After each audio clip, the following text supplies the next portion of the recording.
Chapitre 17. Nicodème. Nicodème, membre honoré du Sénat israélite, possédant une vaste culture et des talents exceptionnels, occupait une place importante et jouissait de la confiance de la nation juive. Comme tant d'autres, il fut remué par l'enseignement de Jésus. Quoique riche, savant et honoré, il se sentait étrangement attiré vers l'humble Nazaréen. Les enseignements tombés des lèvres du Sauveur l'ayant vivement impressionné, il désirait mieux connaître ces vérités merveilleuses. En faisant preuve d'autorité par la purification du temple, Jésus avait suscité une haine opiniâtre chez les prêtres et les chefs, qui redoutaient l'influence de cet inconnu. La hardiesse de cet obscur Galiléen était intolérable. Il fallait absolument mettre fin à son œuvre. Tous, cependant, n'étaient pas d'accord à ce sujet. Quelques-uns craignaient de s'opposer à quelqu'un qui était si évidemment animé de l'Esprit de Dieu. On se rappelait que des prophètes avaient été mis à mort pour avoir censuré les péchés des conducteurs d'Israël. On savait que l'entêtement avec lequel on avait rejeté les réprimandes venant de Dieu avait été la cause de l'asservissement à une nation païenne. On craignait qu'en complotant contre Jésus, les prêtres et les chefs suivissent l'exemple des ancêtres et que de nouvelles calamités fussent attirées sur la nation. Ces sentiments étaient partagés par Nicodème. Au cours d'une séance du Sanhédrin, alors que l'on examinait la conduite à tenir à l'égard de Jésus, Nicodème conseilla la prudence et la modération. Il insista sur le fait qu'il y aurait danger à rejeter les avertissements de Jésus s'il était réellement investi d'une autorité divine. Les prêtres n'osèrent pas négliger ce conseil, ce qui fit qu'aucune mesure ne fut alors prise contre le Sauveur. Après avoir entendu Jésus, Nicodème avait étudié avec soin les prophéties relatives au Messie. Plus il les scrutait, plus il était convaincu qu'il était celui que l'on attendait. Avec beaucoup d'autres en Israël, il avait été profondément troublé par la profanation du temple. Il était présent quand Jésus chassa les acheteurs et les vendeurs. Il fut témoin de l'éclatante manifestation de la puissance divine. Il vit le Sauveur accueillant les pauvres et guérissant les malades. Il vit leurs regards joyeux et entendit leurs paroles de louange. À n'en pas douter, Jésus de Nazareth était l'envoyé de Dieu. Il désirait vivement s'entretenir avec Jésus, mais n'osait le faire franchement. Un juif de son rang trouvait humiliant d'avouer ses sympathies pour un docteur si peu connu. Si le Sanhédrin avait appris cette visite, il l'eût raillé et lui eût adressé des reproches. Il décida donc de chercher une entrevue secrète, prétextant que s'il s'était rendu ouvertement auprès de Jésus, son exemple aurait été suivi. Ayant réussi à découvrir sur le mont des Oliviers l'endroit solitaire où le Sauveur se retirait, il attendit que la ville fût plongée dans l'obscurité, puis se mit à la recherche de Jésus. En présence du Christ, Nicodème éprouve une étrange timidité qu'il s'efforce de dissimuler sous un air compassé et digne. « Rabbi, dit-il, nous savons que tu es un docteur venu de la part de Dieu, car personne ne peut faire ces miracles que tu fais si Dieu n'est avec lui. » En parlant des rares dons du Christ comme instructeur, ainsi que de son merveilleux pouvoir d'accomplir des miracles, Nicodème espérait préparer le terrain pour son entrevue. Ces paroles avaient pour but de provoquer un échange de confidences, mais en réalité, elles exprimaient de l'incrédulité.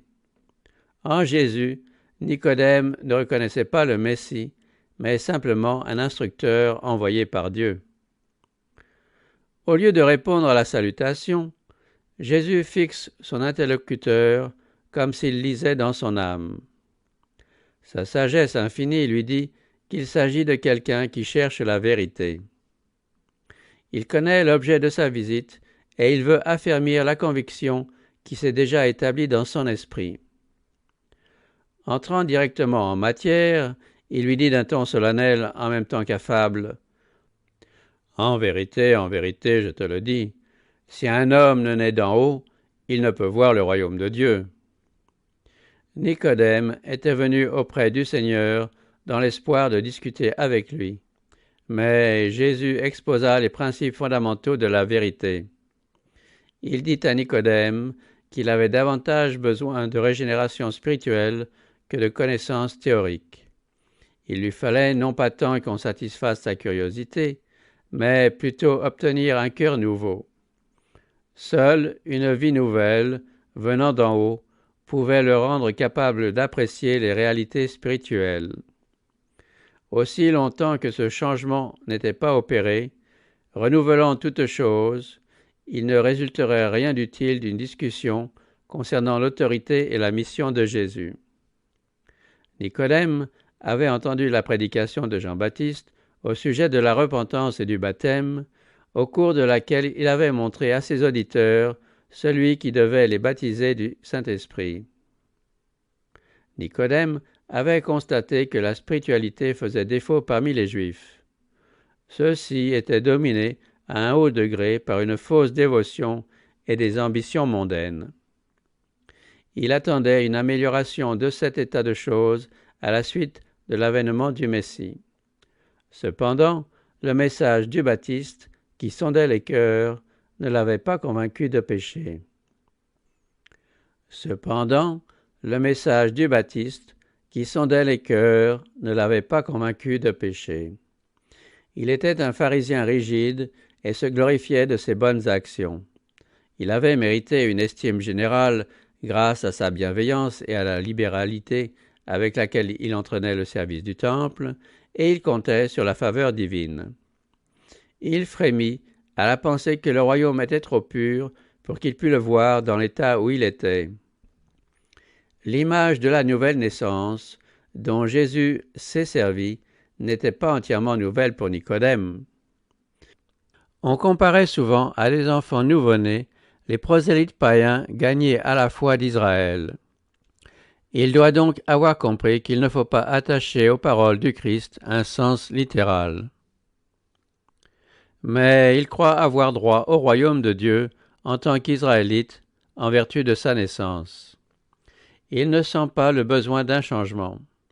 D'où la surprise qu'il éprouve en entendant parler le Sauveur. L'application directe et personnelle des paroles de Jésus l'irrite. L'orgueil du pharisien lutte contre le désir sincère de connaître la vérité. Il s'étonne que le Christ n'ait pas l'air de tenir compte de sa position en Israël. Dominé par la surprise, il dit ironiquement : « Comment un homme peut-il naître quand il est vieux ?» Semblable à tant d'autres, au moment où une vérité tranchante pénètre dans sa conscience, il prouve que l'homme naturel ne reçoit pas les choses de l'Esprit de Dieu. Rien en lui ne répond aux choses spirituelles, car c'est spirituellement qu'on les discerne. Le Sauveur n'oppose pas argument à argument. Levant la main avec dignité, il répète fermement la même vérité. En vérité, je te le dis, si un homme ne naît d'eau et d'esprit, il ne peut entrer dans le royaume de Dieu. Nicodème, convaincu qu'il se trouve en présence de celui que Jean-Baptiste a annoncé, comprend l'allusion du Christ au baptême d'eau et au renouvellement du cœur par l'Esprit de Dieu. Jésus continue : « Ce qui est né de la chair est chair, et ce qui est né de l'esprit est esprit. Le cœur est naturellement mauvais. Or, qui peut tirer la pureté de la souillure ? Personne. Aucun remède humain n'est efficace auprès de l'âme qui a péché. Les préoccupations de la chair sont ennemies de Dieu. Parce que la chair ne se soumet pas à la loi de Dieu, elle en est même incapable. Car c'est du cœur que viennent les mauvaises pensées, meurtres, adultères, débauches, vol, faux témoignage, calomnie. Pour que les eaux jaillissant du cœur soient pures, il faut que leur source soit purifiée. Celui qui s'efforce, en observant la loi, d'atteindre le ciel par ses propres œuvres, entreprend une chose impossible. Il n'y a point de salut pour qui n'a qu'une religion légale, une simple forme de piété. La vie chrétienne n'est pas une modification ou une amélioration de la vie ancienne, c'est une transformation de nature. Il doit y avoir une mort au moi et au péché, une vie entièrement nouvelle. Seule l'action efficace du Saint-Esprit peut produire un tel changement. Nicodème reste indécis. Jésus se sert alors de l'image du vent. Le vent souffle où il veut, et tu en entends le bruit. Mais tu ne sais d'où il vient ni où il va. Il en est ainsi de quiconque est né de l'Esprit. Quand le vent souffle dans les branches des arbres, on perçoit un bruissement de feuilles et de fleurs. Il reste cependant invisible, et personne ne sait d'où il vient ni où il va. C'est ainsi que le Saint-Esprit agit dans le cœur. On ne peut pas mieux l'expliquer qu'on ne peut expliquer les mouvements du vent. Le fait qu'on ne peut indiquer le moment et le lieu précis ou rappeler toutes les circonstances d'une conversion ne prouve pas que cette conversion n'a pas été réelle. Par des moyens aussi invisibles que le vent, le Christ agit constamment dans le cœur. Peu à peu, même inconsciemment, l'âme reçoit des impressions ayant pour effet de l'attirer vers le Christ. On peut recevoir ces impressions en méditant sur lui, en lisant les Écritures ou en écoutant la parole du prédicateur. Soudain, à la suite d'un appel plus direct de l'Esprit, l'âme s'abandonne joyeusement entre les mains de Jésus. De telles conversions sont considérées comme instantanées. En réalité, elles sont le résultat d'une action lente, patiente et prolongée de l'Esprit de Dieu. Quoique invisible, le vent produit des effets visibles et sensibles. De même, l'action de l'Esprit sur l'âme sera manifestée dans tous les actes de celui qui en a éprouvé le pouvoir salutaire. Quand l'Esprit de Dieu prend possession d'un cœur, la vie est transformée. On met de côté les pensées de péché, on renonce aux mauvaises actions, l'amour, l'humilité et la paix succèdent à la colère, à l'envie et aux querelles. La joie remplace la tristesse et le visage reflète la lumière céleste. Personne n'aperçoit la main qui soulève le fardeau, personne ne voit la lumière qui descend des parvis célestes. La bénédiction est acquise quand une âme capitule devant Dieu. Alors, une puissance invisible crée un être nouveau à l'image de Dieu. Des esprits finis ne sauraient comprendre l'œuvre de la rédemption. Il y a là un mystère qui dépasse l'entendement humain. Toutefois, celui qui a passé de la mort à la vie sait qu'il s'agit d'une divine réalité. Dès ici-bas, il nous est donné de connaître la phase initiale de la rédemption grâce à une expérience personnelle. Les résultats atteignent les âges éternels. Pendant que Jésus parle, quelques rayons de vérité pénètrent l'esprit de Nicodème. Son cœur subit l'influence adoucissante et subjugante du Saint-Esprit, mais il ne comprend pas encore parfaitement les paroles du Sauveur. Il pense moins à la nécessité de la nouvelle naissance qu'à la façon dont elle doit s'accomplir. Comment cela peut-il se faire ? Demande-t-il. Tu es le docteur d'Israël et tu ne sais pas cela ? Répondit Jésus. Assurément, un homme chargé de l'instruction religieuse du peuple ne devrait pas ignorer des vérités aussi importantes. La leçon était celle-ci. Au lieu de s'irriter à l'ouïe de ces claires paroles de vérité, Nicodème aurait dû avoir une petite opinion de lui-même, étant donné son ignorance spirituelle. Néanmoins, le Christ parlait avec une dignité si solennelle, son regard et son ton étaient si chargés d'amour, que Nicodème ne se formalisa pas en voyant sa condition humiliante. Mais, Lorsque Jésus expliqua que sa mission sur terre avait pour but d'établir un royaume spirituel et non pas temporel, son auditeur fut troublé. Voyant quoi, Jésus ajouta, « Si vous ne croyez pas quand je vous ai parlé des choses terrestres, comment croirez-vous quand je vous parlerai des choses célestes ?» Si Nicodème est incapable de recevoir l'enseignement du Christ, illustrant l'action de la grâce sur le cœur, comment pourrait-il concevoir la nature de son glorieux royaume céleste? S'il ne discerne pas la nature de l'œuvre céleste du Christ, il ne pourra comprendre son œuvre céleste. Les Juifs que Jésus avait chassés hors du temple se disaient enfants d'Abraham. Néanmoins, ils fuirent la présence du Sauveur, ne pouvant supporter la gloire de Dieu manifestée en lui. Ils montraient par là que la grâce divine ne les avait pas qualifiés pour participer au service sacré du temple. Ils négligeaient la sainteté du cœur, tout préoccupés qu'ils étaient de maintenir une apparence de sainteté. Fortement attachés à la lettre de la loi, ils en violaient l'esprit constamment. Ils avaient grand besoin de ce changement dont le Christ avait parlé à Nicodème, une nouvelle naissance morale, une purification du péché, un renouveau de connaissance et de sainteté.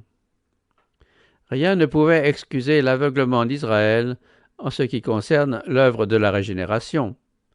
Inspiré du Saint-Esprit, Ésaïe avait écrit « Nous étions tous pareils à des êtres impurs, et toutes nos œuvres de justice étaient comme un vêtement souillé. » David avait adressé à Dieu cette prière « Ô Dieu, crée en moi un cœur pur, et renouvelle en moi un esprit bien disposé. » Enfin, cette promesse avait été donnée par l'intermédiaire d'Ézéchiel. « Je vous donnerai un cœur nouveau, et je mettrai en vous un esprit nouveau. J'enlèverai le cœur de pierre qui est en vous, et je vous donnerai un cœur de chair. Je mettrai en vous mon esprit, et je ferai en sorte que vous suiviez mes préceptes. » C'est avec un esprit voilé que Nicodème avait lu ces passages. À présent, il commençait à en discerner le sens. Il voyait que l'obéissance, même la plus stricte, à la lettre de la loi, appliquée à la vie extérieure, ne suffisait pas à garantir l'entrée dans le royaume des cieux. Il avait mené une vie juste et honorable aux yeux des hommes, mais en la présence du Christ, il sentait que son cœur était souillé et que sa vie était loin d'être sainte. Nicodème est attiré vers le Christ. Après avoir entendu l'explication du Sauveur au sujet de la nouvelle naissance, il désire que ce changement s'opère en lui-même. Comment cela pourra-t-il se faire? Jésus lui livre le secret par ces paroles. Comme Moïse éleva le serpent dans le désert, il faut de même que le Fils de l'homme soit élevé, afin que quiconque croit en lui ne périsse pas, mais qu'il ait la vie éternelle. Ici, Nicodème se sent sur un terrain familier. Le symbole du serpent élevé lui fait comprendre la mission du Sauveur. Alors que les enfants d'Israël mouraient de la morsure des serpents venimeux, Dieu dit à Moïse de faire un serpent d'airain et de l'exposer à la vue de l'assemblée. Ensuite, on fit savoir dans tout le camp que quiconque regarderait le serpent vivrait. On savait bien que le serpent n'avait en lui-même aucun pouvoir de sauver. Ce n'était qu'un symbole du Christ.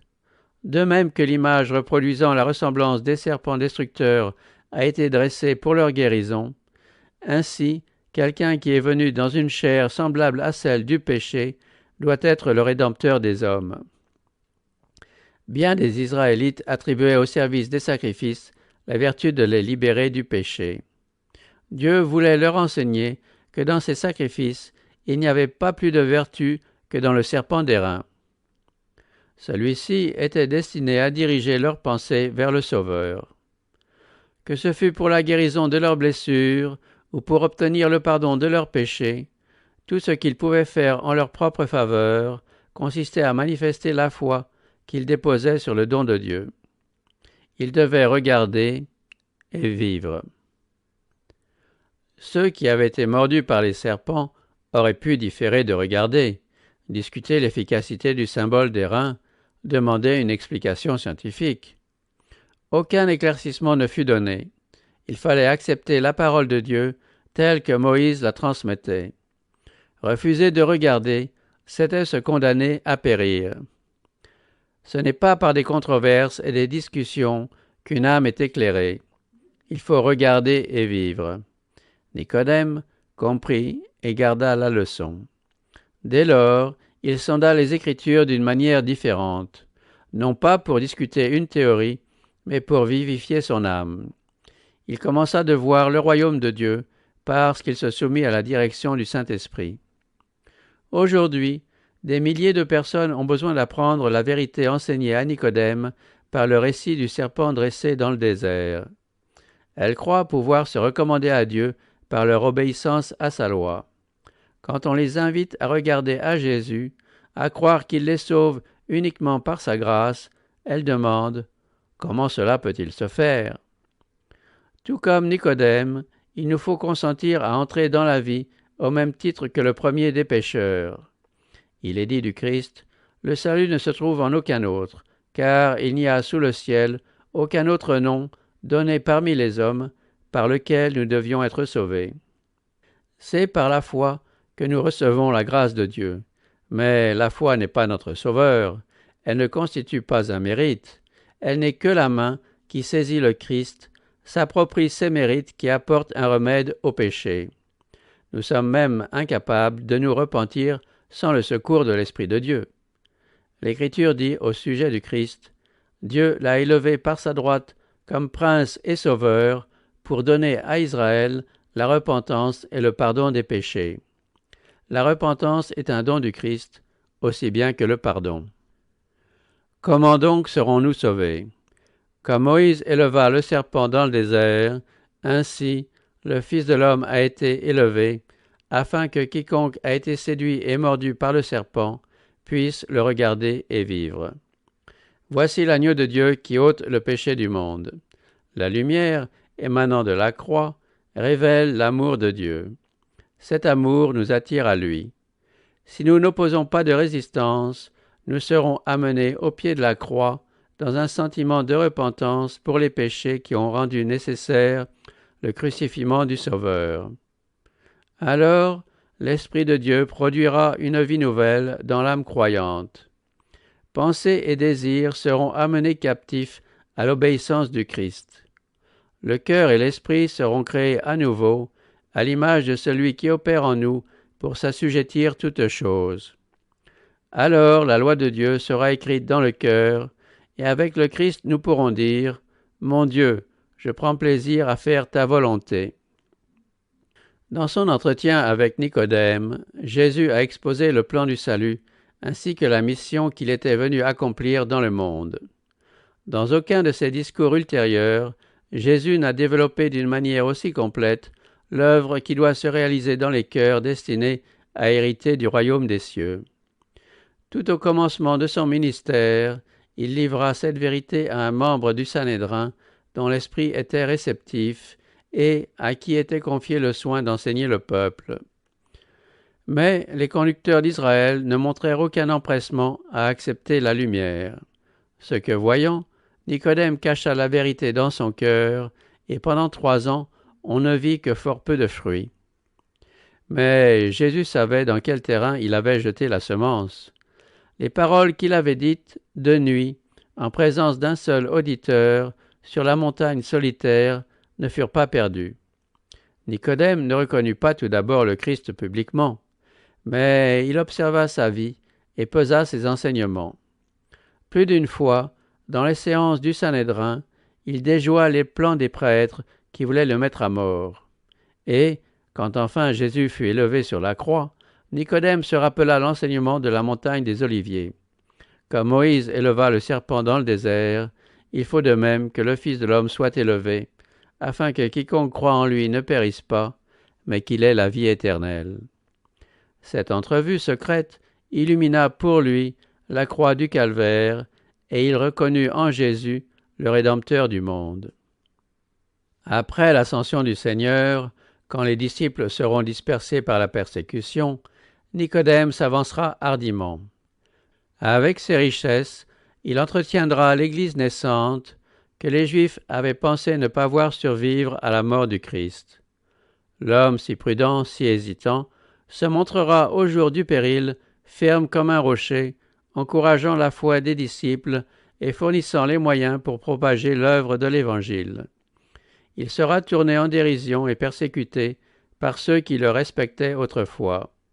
Il deviendra pauvre en biens de ce monde, mais la foi qui a pris naissance en cette entrevue nocturne avec Jésus ne défaillira jamais. Nicodème fit à Jean le récit de cette entrevue, et la plume de celui-ci nous l'a conservée pour l'instruction de millions de personnes. Les vérités qui s'en dégagent ont la même importance aujourd'hui qu'en cette nuit solennelle où, sur la montagne couverte d'ombre, le docteur juif vint s'instruire concernant la voie de la vie auprès de l'humble maître de Galilée.